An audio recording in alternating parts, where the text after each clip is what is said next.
So, good morning, all of you. In our last lecture, we discussed about the position vector and the velocity vector for the coordinates given of an point. Okay, देखिए हमने क्या किया था कि अगर कोई vectors है जो कि कोऑर्डिनेट सिस्टम में लाई कर रहे हैं, तो उससे रिलेटेड पोजीशन वेक्टर किस तरह से निकाला जाता है और साथ ही साथ वेलोसिटी वेक्टर किस तरह से निकाला जाता है. उसके बाद हमने कुछ क्वेश्चंस किए थे मैग्नीट्यूड और डायरेक्शन के in the case of vectors. आज हम देखेंगे एक्सेलरेशन वेक्टर कि अगर हमें कोई पोजीशन वेक्टर दे रखा हो तो उससे वेलोसिटी वेक्टर कैसे निकालते हैं और साथ ही साथ एक्सेलरेशन वेक्टर कैसे निकालते हैं. फॉर एग्जांपल, मान लीजिए हमें दो पोजीशन वेक्टर दे रखे हैं, दो पोजीशन वेक्टर दे रखे हैं x1 एंड x2. इन दोनों के बीच का जो डिस्प्लेसमेंट होगा डेल x, उसे हम कहते हैं x2 माइनस x1. x1 से x2 पे जा रहे हैं हम, तो ये हो गया हमारा डिस्प्लेसमेंट वेक्टर. कैसे निकाला हमने displacement vector? By the help of position vectors. जब हम पोजीशन वेक्टर्स का डिफरेंस निकालेंगे तो वो हमें देगा डिस्प्लेसमेंट वेक्टर. ठीक है. फिर हमने यहीं से निकाला था कि अगर हमें वेलोसिटी वेक्टर निकालना है तो हम कैसे निकालेंगे. तो पोजीशन वेक्टर्स सबसे पहले हमें गिवन है, which are x1 x plus I cap plus y plus j cap. x2 vector दे रखा हमें x dash I cap plus y dash j cap. ठीक है, ये जो दो वेक्टर्स है वो हमें गिवन है. इसकी हेल्प से हमें निकालना था डिस्प्लेसमेंट वेक्टर. डिस्प्लेसमेंट वेक्टर कैसे निकालेंगे भाई? एक वेक्टर की पोजीशन ये है, दूसरे वेक्टर की पोजीशन ये है. डिस्प्लेसमेंट कितना होगा? हम कहां से कहां पे मूव कर रहे हैं? x1 से x2 की तरफ मूव कर रहे हैं. x1 से x2 की तरफ मूव कर रहे हैं, तो ये हमारा डिस्प्लेसमेंट वेक्टर हो जाएगा जो इन दोनों के डिफरेंस को शो करेगा. तो डिस्प्लेसमेंट वेक्टर हम कैसे निकालते हैं? By subtracting the value of x2 minus x1. ठीक है, जब हम x2 में से x1 को रिमूव करेंगे, सब्ट्रैक्ट करेंगे, तो हमारे पास क्या आ जाएगा? डिस्प्लेसमेंट वेक्टर आ जाएगा. तो displacement vector del x is equal to x2 minus x1, x2 minus x1.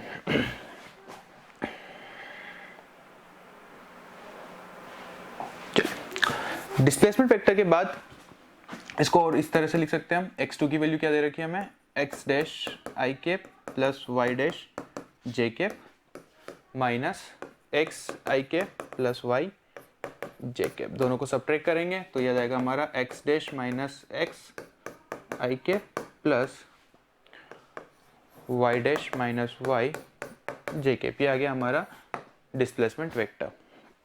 Displacement vector की हेल्प से अगर हमें निकालना हो velocity vector,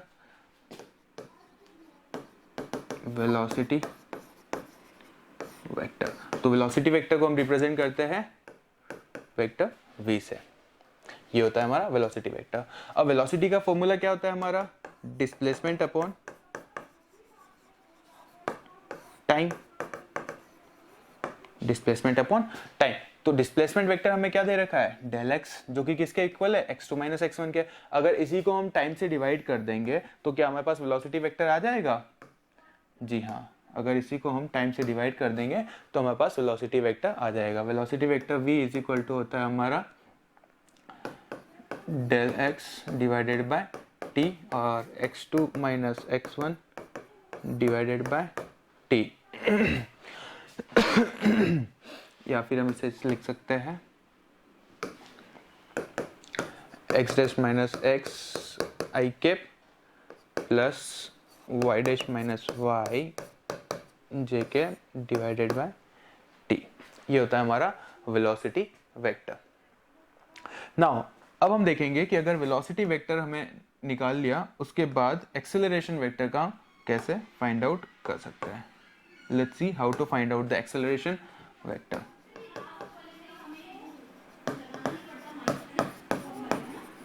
Acceleration vector. Acceleration vector, as the definition suggests, that acceleration a is given by velocity divided by time. Change in velocity with respect to time. or we can say change in velocity with respect to time interval. अगर इसे vector की form में represent करना है तो हम कह सकते हैं that vector A is equal to vector V divided by T और del V vector divided by del t. Time is a constant. Okay, time means to say it is a scalar quantity. It is a scalar quantity. तो time के ऊपर vector लगाने की जरूरत नहीं है। तो यहां से अगर हम वेलोसिटी वेक्टर को डिवाइड कर दे टाइम से तो क्या हमारे पास एक्सेलरेशन वेक्टर आ जाएगा? जी हाँ, आ जाएगा। तो सिंपली हम क्या करेंगे यहाँ पे? Simply we are going to divide the velocity vector by the time interval. So acceleration vector a could be written as velocity vector v divided by t or differentiation of velocity with respect to time, differentiation of velocity with respect to time। करते हैं, कैसे होगा इसका answer देखते हैं। इसको करने के भी हमारे पास दो तरीके हैं। पहला तरीका तो क्या है, डायरेक्ट आप डेल वी की वैल्यू पुट कर दीजिए। For example acceleration vector a is equal to velocity का वेक्टर क्या आया था हमारे पास,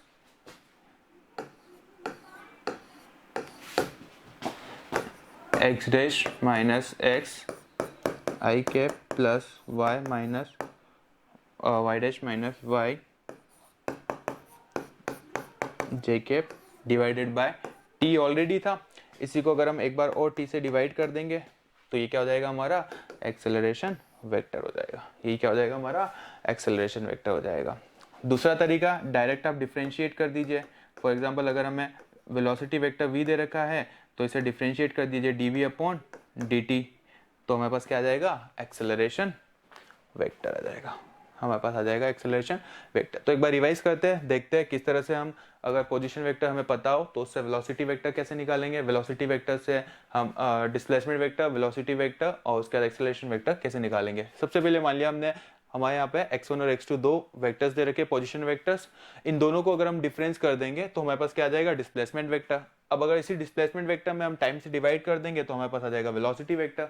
अगर इसी को हम एक बार और टाइम से डिवाइड कर देंगे तो हमारे पास क्या आ जाएगा, acceleration vector. This is how we can find out the displacement, velocity and as well as the acceleration vector if two position vectors are given in the question. Is it clear to everyone? किसी को कोई doubt? बढ़े आगे? चलिए, इसी पे based हमारे book में जो सिलेबस है उस सिलेबस में दे रखी कुछ इक्वेशंस कि अगर मान लीजिए मोशन हो रहा है हमारा कांस्टेंट एक्सेलरेशन से तो इक्वेशंस किस तरह से चेंज होगी। फॉर एग्जांपल हमने प्रीवियस क्लास में पढ़ा है दैट v बराबर u plus at, v is equal to u plus at। Equation number 1, equation of motion पढ़ी है हमने, सबने पढ़ी है equation of motions? Yes sir. Second equation of motion होती है s is equal to ut plus half at square. Third equation होती है v square is equal to u square plus 2s। यही तीन इक्वेशंस होती है। चलिए अब देखते हैं कि अगर इन्हें वेक्टर की फॉर्म में रिप्रेजेंट करना हो तो किस तरह से रिप्रेजेंट करेंगे। यहां पे एक बार देख लेते हैं कि v u at s क्या रिप्रेजेंट कर रहा है। v रिप्रेजेंट करता है हमारा फाइनल वेलोसिटी को, u रिप्रेजेंट कर रहा है हमारे यहाँ पे इनिशियल वेलोसिटी को, a एक्सेलरेशन को रिप्रेजेंट कर रहा है, s हमारा यहाँ पे डिस्प्लेसमेंट को रिप्रेजेंट कर रहा है, u initial velocity, t time को रिप्रेजेंट कर रहा है, a एक्सेलरेशन को रिप्रेजेंट कर रहा है। Same v final velocity, u initial velocity, 2 is the constant, a is the acceleration, s is the displacement. तो हमें यहाँ पे तीन इक्वेशंस ऑफ मोशन दे रखी है, v is equal to u plus at, s is equal to ut plus half at square, v square is equal to u square plus 2s। अब अगर हमें वेक्टर फॉर्म में इसे कन्वर्ट करना हो तो हम किस तरह से काम में लेंगे इन्हें, देखिए। फॉर एग्जाम्पल एक्सेलरेशन की डेफिनेशन क्या होती है हमारी, final velocity minus initial velocity divided by time. Acceleration, vector quantity, velocity, vector quantities. Time is not a vector, it is a scalar quantity. So v is equal to u plus at, u plus at। अब मान लीजिए जो velocity है, ये velocity दो direction में हो सकती है, x डायरेक्शन में भी हो सकती है और y डायरेक्शन में भी हो सकती है। तो इसी इक्वेशन को हम और x और y के फैक्टर्स में भी लिख सकते हैं। फॉर एग्जांपल अगर हम x डायरेक्शन में वेलोसिटी को फाइंड आउट करना चाह रहे हैं तो v x हो जाएगा हमारा velocity in x direction is equal to u in x direction plus a acceleration in x direction, time will be same for both the coordinates x and y. Time जो है वो दोनों coordinates के लिए क्या होगा, सेम होगा किसी भी मोशन में, लेकिन डायरेक्शंस अलग अलग हो सकती है। अगर हमें एक्स डायरेक्शन में पर्टिकुलर फाइंड आउट करना है कि वेलोसिटी क्या होगी, तो एक्स डायरेक्शन में इनिशियल वेलोसिटी कितनी थी, एक्स डायरेक्शन में एक्सेलरेशन कितना है, मल्टीप्लाई बाय टाइम। सेम अगर हमें वाई डायरेक्शन में निकालना है तो y v y is equal to हो जाएगा हमारा u of y plus a y multiply by t. ठीक है, ये था हमारा first equation in terms of vector as well as in the different factors of the x and y coordinates. Clear है equation number 1? बढ़े आगे? Sir चलिए second equation को देखते हैं। Second equation is s is equal to u t plus half a t square. अब यहां पे भी हम इसे वेक्टर की फॉर्म में लिखना चाहे तो s हमारा डिस्प्लेसमेंट है, it is a vector quantity, u velocity vector quantity, a ut plus half is a constant, a is acceleration vector quantity, t is a scalar quantity. ये तो हो गई हमारी vector form representation of an object moving with the constant acceleration, then the displacement will be equal to ut plus half at square. यहाँ पे एक चीज हमें ध्यान रखनी होगी कि ये जो इक्वेशंस है, ये तीनों इक्वेशंस जो है इसमें एक्सेलरेशन जो है वो कांस्टेंट है, object is moving with the constant acceleration, यहाँ पे एक्सेलरेशन जो है वो कांस्टेंट है। ठीक है, तो देखते हैं s जो डिस्प्लेसमेंट हो रहा है, अगर हम इसे x और y के फैक्टर्स में रिप्रेजेंट करना चाहे तो कुछ इस तरह से होगा, displacement in x direction could be written as velocity factor in x direction multiply by t plus half acceleration in x direction and t square. Same s of y is equal to u of y t plus half a in y direction and t square. तो ये क्या हो गया हमारा vector representation as well as the x and y directions representation of the equation. Simple है, कुछ नहीं करना है। अगर हमें कोई इक्वेशन दे रखी है तो सबसे पहले उसमें फाइंड आउट कीजिए कि कौन कौन सी क्वांटिटी स्केलर है, कौन सी वेक्टर है। जो क्वांटिटीज वेक्टर है उन्हें वेक्टर की फॉर्म में रिप्रेजेंट कीजिए। उसके बाद जो वेक्टर क्वांटिटीज है वो एक्स एंड वाई डायरेक्शन दोनों को पोजेस करेगी, तो उसके पर्टिकुलर फैक्टर्स में डिफरेंशिएट कर दीजिए कि भाई हमारा जो एक्स डायरेक्शन में डिस्प्लेसमेंट है वो किसके इक्वल होगा, velocity in x direction as well as the acceleration in x direction. उसी तरीके से वाई डायरेक्शन का हमने निकाल लिया। इक्वेशन नंबर 3 को देखते हैं। इक्वेशन नंबर 3 क्या कहती है हमारी, v square is equal to u square plus 2s। Vector form में लिखेंगे, velocities could be written in vector form, 2 constant acceleration vector as displacement is also a vector। फिर से हम इसे x and y की फॉर्म में लिखेंगे। यही चीज हमारी x and y की फॉर्म में क्या हो जाएगी, v ऑफ x का whole square is equal to u in x direction का square plus 2a in x direction s in x direction, y square is equal to u of y plus 2 acceleration in y direction, displacement in y direction. तो यहाँ पे हमने तीनों equations को vector की form में as well as उसके x और y फैक्टर्स के टर्म में रिप्रेजेंट कर लिया है। एक बार इक्वेशंस को देख लीजिए, समझ लीजिए, अगर कोई डाउट है तो पूछ लीजिए।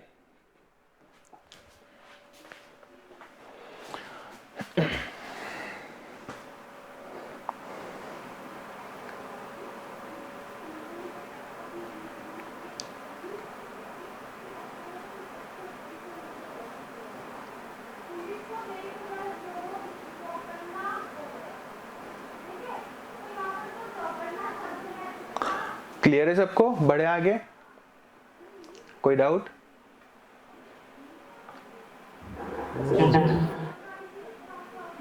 चलिए, हाँ, हमारी बुक में एक एग्जांपल दे रखा है based on the vector representation of equations. देखते हैं उस क्वेश्चन को सोल्व करते हैं। एग्जांपल नंबर 4.4, अपनी बुक में एग्जांपल नंबर 4.4 निकालिए। सबके पास बुक्स है ना?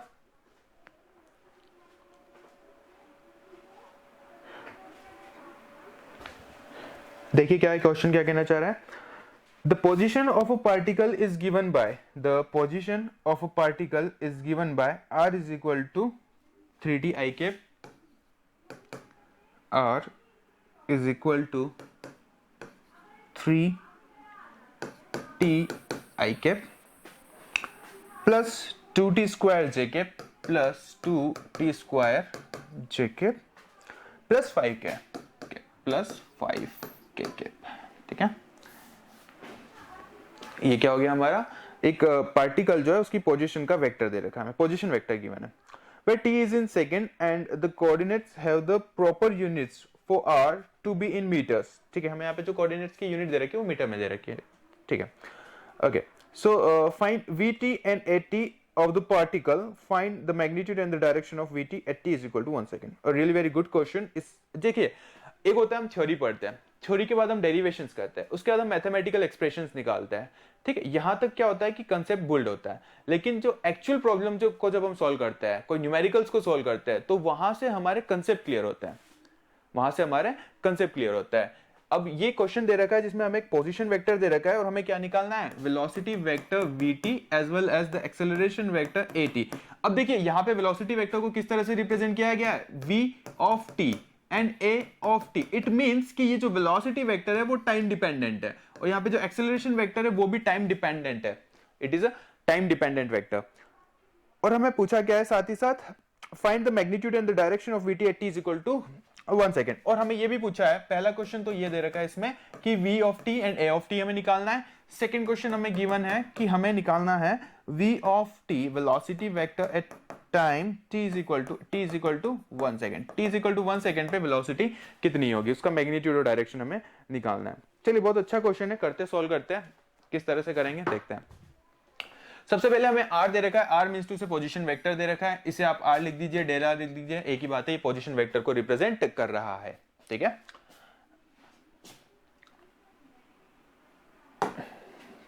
चलिए हमें निकालना velocity vector. As we know, velocity vector is defined as the differentiation of position vector with respect to time.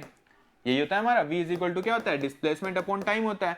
Displacement हमें दे रखा है, पोजीशन वेक्टर का डिस्प्लेसमेंट हमें दे रखा है, भाई इस वेक्टर की हेल्प से हम किसी भी पार्टिकल की टाइम डिपेंडेंट है, किसी पर्टिकुलर टाइम पे पोजीशन क्या होगी वो हम निकाल सकते हैं, तो अगर इसी वेक्टर को हम टाइम के साथ में डिफरेंशिएट कर दे तो क्या हम यहां से वेलोसिटी वेक्टर निकाल सकते हैं? जी हाँ, अगर हम इसे डिफरेंशिएट कर देंगे तो हम यहां से वेलोसिटी वेक्टर v निकाल सकते हैं। Let's put the value of r।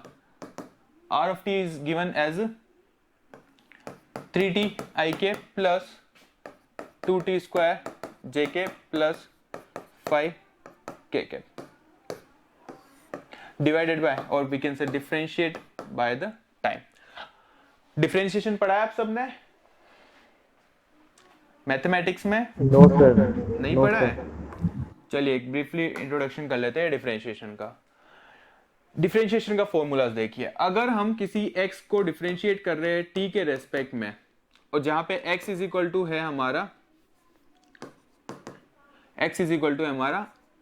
at, इसका मतलब ये हुआ कि x की वैल्यू जो है वो किसी कांस्टेंट और t पे डिपेंड कर रही है। हम इस x को डिफरेंशिएट कर रहे हैं विद रेस्पेक्ट टू टाइम। एक फंक्शन है हमारा f ऑफ x जो कि क्या है at, इसे हमें करना है डिफरेंशिएशन।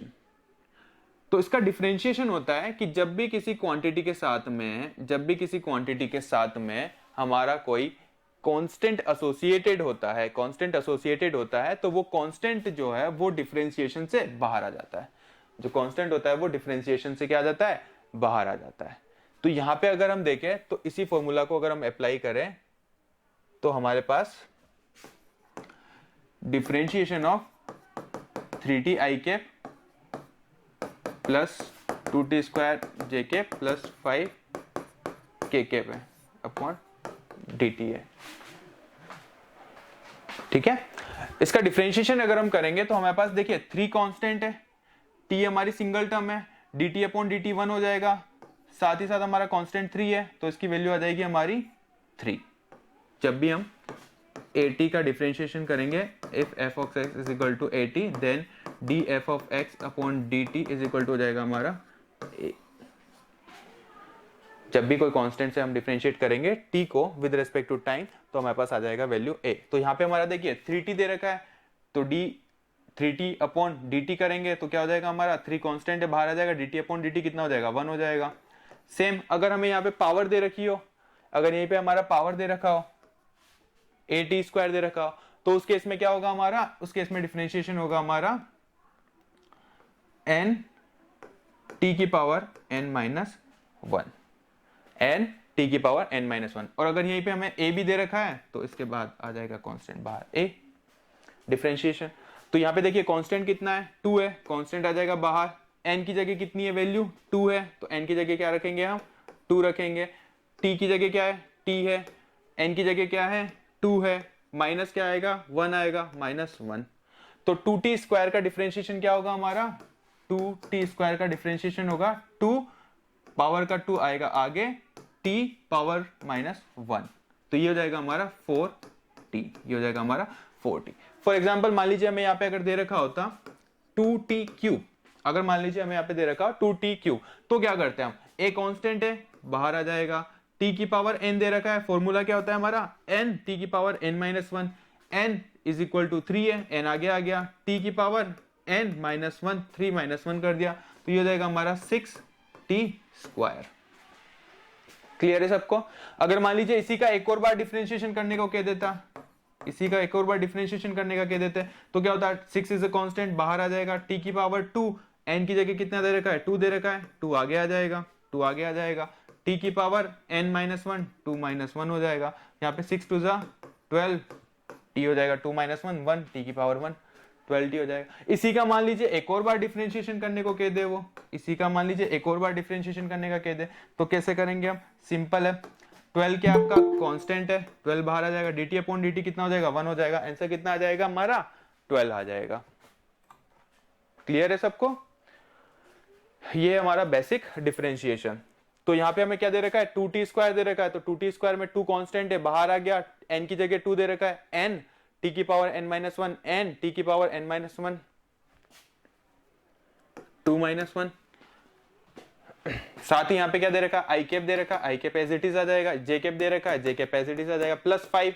अब देखते हैं कि कांस्टेंट का डिफरेंशिएशन क्या होता है। तो देखिए डिफरेंशिएशन बेसिकली हमें क्या रिप्रेजेंट करता है, change in one quantity with respect to another quantity, change in one quantity with respect to another quantity.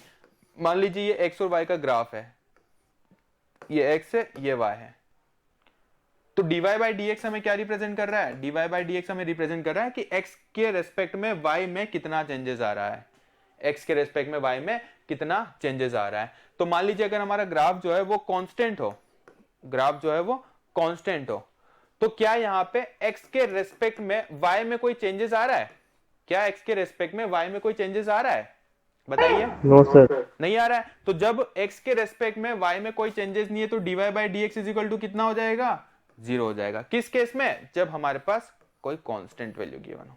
यहाँ पे हमें कांस्टेंट वैल्यू गिवन है 5, मान लीजिए ग्राफ जो है वो इस तरह से आएगा, ये हो गई y की वैल्यू 5, 5 5 5 पे कांस्टेंट है, x की वैल्यू चेंज हो रही है लेकिन y की वैल्यू चेंज नहीं हो रही है, तो there is no any change in y with respect to x, तो dy by dx is equal to कितना हो जाएगा 0 हो जाएगा, सिंपल है। तो यहाँ पे हमें 5 कांस्टेंट दे रखा है तो इसकी वैल्यू कितनी हो जाएगी 0 इंटू के कैप। तो ये आ चुका है हमारे पास dx upon dt that is equal to vector v, velocity vector हमारे पास आ चुका है 3i कैप प्लस 2 t की पावर 2 माइनस 1। इसको सॉल्व कर लेते हैं एक बार, थोड़ा सा सिंप्लीफाई कर लेते हैं, देखते हैं क्या होगा। v is equal to dx upon dt is equal to 3i cap 2 2 जा 4 प्लस 2 2 जा 4 t की power 2 minus 1 that is equal to 1 j के plus 0 v is equal to dx upon dt is equal to 3i cap plus 4t j cap. This is the velocity vector, this is the velocity vector. तो हमारे पास velocity vector आ चुका है। Question में हमें क्या पूछा था, क्वेश्चन में पूछा था velocity vector and acceleration vector निकालिए, velocity vector and acceleration vector निकालिए, वेलोसिटी वेक्टर हमने निकाल लिया। अब देखते हैं हम एक्सेलरेशन वेक्टर कैसे निकालेंगे। तो देखिए वेलोसिटी वेक्टर से एक्सेलरेशन वेक्टर निकालने का सिंपल सा फंडा है, इसी को अगर हम एक बार और डिफरेंशिएट कर दें, जैसे a इज इक्वल टू क्या होता है हमारा dv अपॉन dt होता है, change in velocity with respect to time, change in velocity with respect to time, change in one quantity with respect to another quantity, उसी को हम क्या कहते हैं, डिफरेंशिएशन कहते हैं। तो एक्सेलरेशन अगर हमें निकालना है वेलोसिटी वेक्टर से, तो वेलोसिटी वेक्टर को एक बार अगर हम डिफरेंशिएट कर देंगे तो हमारे पास आ जाएगा एक्सेलरेशन वेक्टर। तो करते हैं डिफरेंशिएशन, इसी वेक्टर को हमें एक बार और डिफरेंशिएशन करना है, तो acceleration a is equal to हो जाएगा dv by dt that is equal to d। v की वैल्यू कितनी है हमारे पास 3i cap plus 4t j cap divided by dt। t के रेस्पेक्ट में डिफरेंशिएट करेंगे तो हमारे पास वैल्यू आ जाएगी, लेट्स सी। चलिए 3 क्या है यहाँ पे, कांस्टेंट है, कांस्टेंट का डिफरेंशिएशन कितना होता है 0 होता है। y t y नहीं 4 है, सॉरी, ये है हमारा 4t। 4 इज अ कांस्टेंट, 4 आ जाएगा बाहर, t का डिफरेंशिएशन dt अपॉन dt 1 हो जाएगा, साथ में क्या है j कैप है। तो क्या हमारे पास acceleration vector a is equal to 4 j cap आ गया, आ गया। तो इस तरह से हम निकालेंगे velocity vector and acceleration vector. चलिए आज का क्लास का टाइम तो हो चुका है ओवर, तो आज हम इसको यहीं पे छोड़ते हैं, अगली क्लास में हम इसे डिस्कस करेंगे। कल के लेक्चर में फर्स्ट क्वेश्चन हमने सॉल्व कर लिया, velocity vector and acceleration vector हमने निकाल लिया है। नेक्स्ट क्वेश्चन में हम देखेंगे velocity at time t is equal to 1 second किस तरह से निकालेंगे। इस वीडियो को एक और बार देख लीजिएगा और अगर कोई डाउट हो तो पूछ लीजिएगा, ठीक है।